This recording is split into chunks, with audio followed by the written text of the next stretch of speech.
Skuad Merah Putih kembali mendapat amunisi baru dari program naturalisasi. Kini dua pesepak bola asal Belanda sudah resmi menyandang status WNI untuk memperkuat timnas Indonesia. Siapa lagi kalau bukan oleh Terhar Romani. Ini pemain yang konon disebut-sebut ambil aja STY ya untuk bisa bermain di tim nasional karena mumpung usianya masih muda, 23 tahun. Tapi kita belum tahu selera dari STY. Memang kalau melihat dari data yang saya bukan tentang oleh Romani ini adalah oke lah, bagus. Bahkan musim lalu bersama dengan FC Emmen dia mencetak 11 gol dalam mungkin 31 penampilan dia di Eredivisie, dan bahkan di seluruh kompetisi Ole ini bisa membuat ada 39 pertandingan kalau nggak salah ya, dia bisa ada mencetak mungkin sampai 14 gol di sana dengan 5 assist. Tapi tidak mengapa, saya pikir ini adalah striker yang bagus, punya masa depan yang baik. Tidak ada salahnya saya pikir kalau dia dilirik oleh STY dan bahkan diangkut, karena banyak teman-teman juga bilang angkut sudah, bungkus sudah, karena kita butuh striker di garis depan ya, karena sulit memang dengan hanya menggantungkan kepada Rafael Struijk misalnya. Kalau bagi saya teman-teman, berita ini sangat mengejutkan karena saya kira bahwa PSSI telah menyiapkan rencana yang matang agar dua pemain ini juga bisa menjadi bagian dari skuad Garuda yang akan menghadapi dua pertandingan yang sangat krusial untuk bisa menentukan langkah mereka melewati round pertama dari babak kualifikasi Piala Dunia tahun 2026. Tapi tentu saja tanpa dua pemain ini bukan berarti timnas Indonesia tidak punya peluang lawan Vietnam. Tapi seandainya dua pemain ini bisa membela timnas Indonesia, tentu akan menambah kekuatan dari timnas Indonesia dan akan menyulitkan para pemain Vietnam terutama di lini pertahanan. Karena jika teman-teman perhatikan di Piala Asia lalu, bahwa salah satu kekurangan dari Indonesia itu adalah di lini tengah. Kenapa bisa seperti itu? Karena Shin Tae-yong memajukan Justin Hubner untuk bermain di tengah. Padahal kita tahu bahwa Justin Hubner adalah center back. Artinya apa? Dia butuh satu pemain lagi yang juga bisa memberikan pressing dan juga bisa mengalirkan bola ke lini depan. Maka itu Justin Hubner lebih sering bermain di lini tengah bersama Ivar Jenner. Padahal kita tahu biasanya itu adalah posisinya dari Mark Klok. Tapi di Piala Asia lalu kita sudah bisa melihat bukti bahwa Shin Tae-yong adalah pelatih yang 110% profesional. Karena ketika dia melihat ada pemain yang tidak perform, maka dia tidak akan memainkan pemain tersebut lagi di starting lineup, tapi kemungkinan juga akan dimasukkan sebagai pemain pengganti. Jadi buat saya apa ya, ini seolah-olah kita publik bola Indonesia kayak orang bodoh gitu. Terima aja apa kata Shin Tae-yong. Nah itu yang menurut saya harus kita punya kesadaran. Ini alarm besar waktu kalah oleh dia. STY itu tidak berpikir berniat untuk keluar dari Indonesia, untuk meninggalkan Indonesia sampai akhir. Pak Erik juga tidak ada niat juga, tidak terbiasa untuk bisa mencari pelatih lagi. Nggak ada. Kalau mereka bilang sudah disiapin pelatih, nggak. Padahal sudah mau habis bulan Juni, mestinya kan federasi harus siap-siap dong untuk antisipasi. Dan Pak Erik sudah katakan demikian. Nggak ada, tidak ada pelatih yang disiapkan. Fokusnya masih di STY. Itu yang paling penting kan, biar orang tahu. Ini kan nggak jatuh dari langit, Bung Hayat, ngerti nggak? Ini harus kita tanamkan, dan untuk menanamkan sebuah filosofi itu butuh waktu. Shin Tae-yong ini masuk tahun keempat kalau nggak salah ya. Itu butuh waktu. Awal-awal kan dia dihujat, menang kalah. The problem dengan orang Indonesia adalah kalau kita menang hebat, kalau kita kalah jelek, dan kita maunya trofi. Semangat ya, gimana kek? Kata-kata dengan topik hari ini itu satu adalah believe in yourself. Kalian harus percaya dengan dirimu sendiri. Karena at the end of the day, kalau lu mau maju, gak ada orang yang ngebantu. Lu mau atas, bawah, lu harus bantu diri lu sendiri. Jadi harus percaya dengan diri lu sendiri. Believe in yourself. Ini juga berlaku untuk pemain timnas. Nggak boleh ngerasa inferior ya? Nggak boleh. Apa itu inferior? Itu kue itu inferior. Tinggal dimakan ya, kue inferior.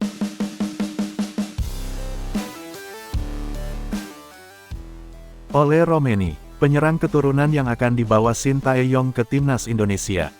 Sukses cetak 11 gol di Liga Belanda. Muncul lagi pemain yang memiliki darah Indonesia, ia adalah Ole Romani. Nama Ole Romani mungkin masih asing bagi pecinta sepak bola Indonesia. Namun siapa sangka, striker berusia 23 tahun ini punya darah Indonesia. Kabar ini disampaikan oleh akun Instagram @football.indonesia. Dalam laporannya, Ole Romeni memang lahir di Belanda, tapi memiliki darah Indonesia dari sisi ibunya. Romeni lahir di Belanda mempunyai darah Indonesia dari sisi ibunya, laporan akun tersebut. Neneknya lahir di Medan, Sumatera Utara, imbuhnya. Adapun saat ini Ole Romeni merupakan pemain FC Utrecht dan tampil bersama tim senior.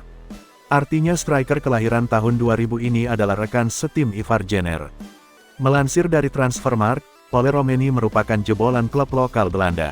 Kemudian ia menimba ilmu di NEC Youth hingga promosi ke tim senior pada tahun 2018. Pada tahun 2020 NEC kemudian meminjamkan Ole Romeni ke Willem II. Potensi striker berusia 23 tahun ini lalu diendus oleh FC Emmen dan direkrut pada tahun 2022.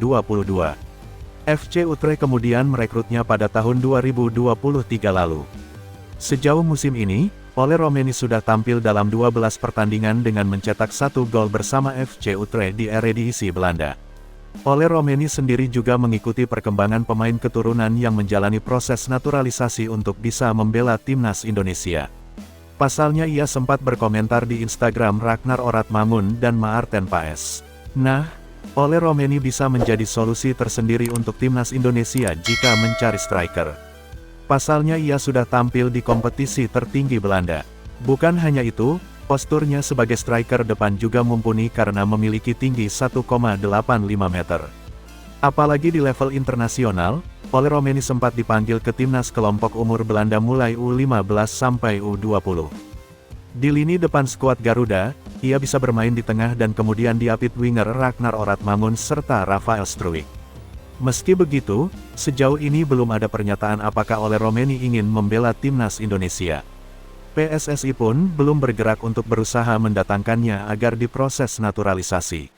Adapun timnas Indonesia saat ini masih memproses 3 pemain keturunan, yakni Ragnar Oratmangun, Tom Haye, serta Maarten Paes.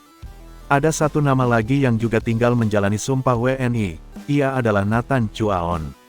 Berita selanjutnya, pemain Vietnam anggap sepele pemain naturalisasi Indonesia. Gelandang timnas Vietnam Nguyen Hoang Duc memberikan pendapat soal keberadaan pemain-pemain naturalisasi yang memperkuat timnas Indonesia. Pemain dari tim De Jong Viettel itu merasa pemain-pemain naturalisasi yang memperkuat sebuah negara tidak memiliki kekuatan signifikan. Faktanya, menurut saya, pemain-pemain naturalisasi ini tidak menakutkan, ucap Hoang Duc dirilis dari Bongda. Mereka pemain naturalisasi, datang dari Eropa, Afrika, atau Amerika. Tetapi mereka mungkin tidak memiliki kualitas terampil, tangguh, dan komprehensif seperti pemain-pemain bagus dari benua tersebut, kata Hoang Duc.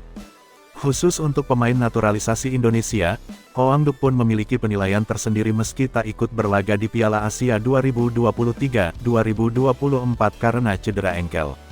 Menurutnya Vietnam bisa membalas kekalahan di Qatar ketika bertemu skuad Garuda di ajang kualifikasi Piala Dunia 2026 yang akan berlangsung 21 dan tanggal 26 Maret. Pemain naturalisasi Indonesia bermain keras, namun mereka juga menunjukkan keterbatasan tertentu. Jika timnas Vietnam bisa memanfaatkan celah tersebut dengan baik, hasil bagus pasti bisa kita raih saat berhadapan kembali dengan timnas Indonesia di fase kedua kualifikasi Piala Dunia 2026, papar Hoang Duc. Dalam laga yang akan berlangsung bulan depan, Shin Tae-yong berpeluang memainkan pemain-pemain yang sama seperti di Piala Asia seperti Jordi Amat, Justin Hubner, Ivar Jenner, Sandy Walsh, dan Rafael Struijk. Selain pemain-pemain tersebut ada pula kemungkinan Shin memanggil Jay Izes yang baru dinaturalisasi pada akhir Desember tahun 2023 dan tidak bermain di Piala Asia. PSSI pun sampai saat ini masih mengusahakan naturalisasi beberapa pemain lain seperti Nathan Chuaon, Ragnar Oratmangun, dan Tom Haye. Vietnam saat ini juga memiliki pemain naturalisasi yakni kiper Philip Nguyen. Sementara VFF mulai menggenjot upaya naturalisasi guna meningkatkan performa timnas The Golden Star. Berita selanjutnya, pemain naturalisasi timnas Indonesia jawab kesombongan timnas Vietnam, jelang laga lanjutan grup F kualifikasi Piala Dunia 2026 zona Asia. Gelandang timnas Vietnam, Nguyen Hoang Duc, mengaku tak gentar dengan kehadiran pemain naturalisasi timnas Indonesia. Bahkan, ia menilai The Golden Stars bisa mendapatkan hasil bagus dengan memanfaatkan kelemahan para pemain itu. Vietnam akan bertemu dengan timnas Indonesia dalam laga lanjutan grup F kualifikasi Piala Dunia 2026 zona Asia. Mereka harus bertindak sebagai tim tamu terlebih dahulu pada Maret tahun 2024. Berselang 5 hari kemudian, giliran skuad Garuda yang harus menjadi tim tamu. Jelang menghadapi timnas Indonesia, Vietnam bertekad untuk membalaskan kekalahan di Piala Asia 2023. Sebab, Elkan Bagot dan kawan-kawan berhasil meraih kemenangan 1-0 dan membuat anak asuh Philippe Troussier harus tersingkir dari ajang tersebut. Hoang Duc menyadari timnas Indonesia tengah mengandalkan pemain naturalisasi untuk bisa mendapatkan hasil bagus. Namun, ia mengaku banyak tim mengambil pemain naturalisasi dari Eropa, Afrika maupun Amerika, tetapi bukan yang terbaik. Menurut saya, para pemain naturalisasi tidak menakutkan. Mereka berasal dari Eropa, Afrika, atau Amerika. Tapi mereka mungkin tidak memiliki keterampilan, ketahanan, dan komprehensif seperti pemain-pemain bagus dari benua tersebut, kata Hoang Duc dikutip dari Bongga, Rabu, tanggal 7 Februari tahun 2024.